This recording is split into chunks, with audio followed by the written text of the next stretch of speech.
Halo warga Kota Tangerang, apa kabar? Saya Aci Puspitasari akan menyampaikan berita-berita selama sepekan di Kota Tangerang.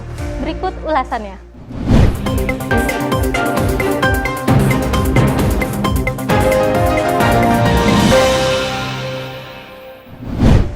Berita pertama, untuk mendukung pembelajaran tatap muka atau PTM dengan kapasitas 100%, Dinas Kesehatan tengah mengadakan swab acak. Swab acak yang dilakukan oleh Dinas Kesehatan sebagai upaya mendeteksi sejak dini apabila terdapat warga sekolah yang positif COVID-19. Jika ditemukan kasus positif COVID-19 dengan positivity rate melebihi standar, maka penutupan kelas atau bahkan sekolah pun akan dilakukan. Ya, ini sesuai dengan Juknis, ya, sesuai dengan SOP. Itu apabila nanti ada kasus yang positif, ya kita akan hitung positivity rate-nya. Ya, kalau misalnya positifnya itu di satu kelas, bukan klaster, ya kita lihat kalau kurang dari 5, kita cukup 5%, maksudnya positivity rate-nya kurang dari 5%, itu kita cukup di kelasnya saja. Ya, atau kalau misalnya ternyata lebih gitu ya, lebih dari satu kelas, lebih dari 5%, tentunya ini kita akan lakukan penutupan satu sekolah ya. Masih seputar dunia kesehatan di berita kedua. Kali ini Dinas Kesehatan Kota Tangerang melakukan vaksinasi kepada anak berkebutuhan khusus atau ABK dengan target sasaran sebanyak 50 anak. Memberikan hak yang sama kepada anak di Kota Tangerang, Dinkes melakukan vaksinasi kepada ABK di SKH YKDW Karawaci dengan jenis vaksin yakni Sinovac. Secara pelaksanaan tidak ada yang berbeda, hanya saja proses screening yang dilakukan lebih mendalam, terutama pada sederet riwayat penyakit ABK kepada orang tua dan pendamping.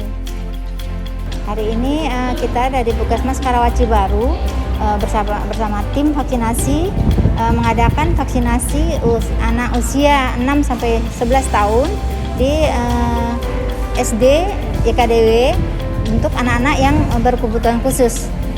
Nah, sebenarnya role-nya sama, kita melakukan screening terhadap riwayat penyakit. Karena anak-anak ini mempunyai kebutuhan khusus, kita lebih detail. Berita ketiga, pelaksanaan vaksinasi booster perdana dilakukan di Kota Tangerang dengan kategori lansia di atas usia 60 tahun.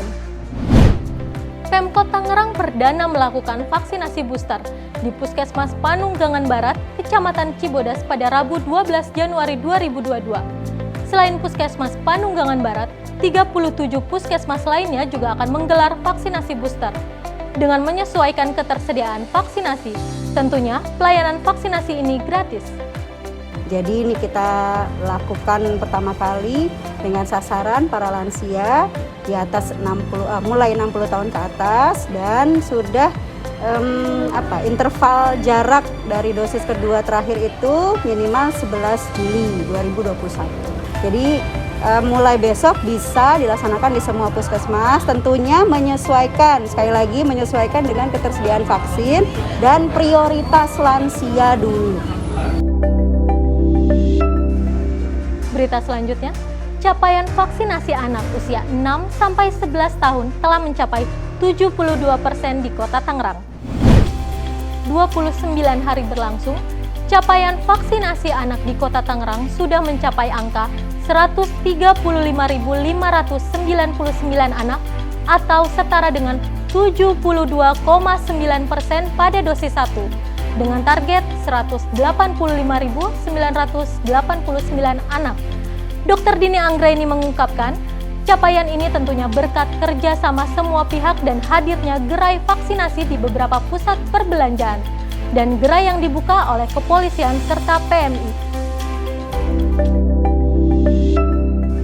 Di berita terakhir, ada kuliner khas Timur Tengah, yakni nasi mandi, yang dapat dijumpai di Kota Tangerang. Sensasi pedas dan campuran rempah-rempah khas Indonesia serta Timur Tengah akan kamu rasakan jika berkunjung ke kedai Bos Gil.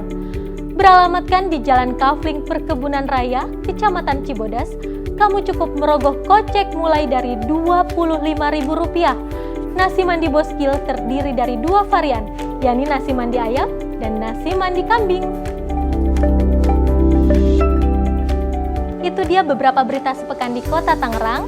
Terus saksikan berita lainnya hanya di YouTube channel Kota Tangerang. Sampai jumpa di berita sepekan minggu depan.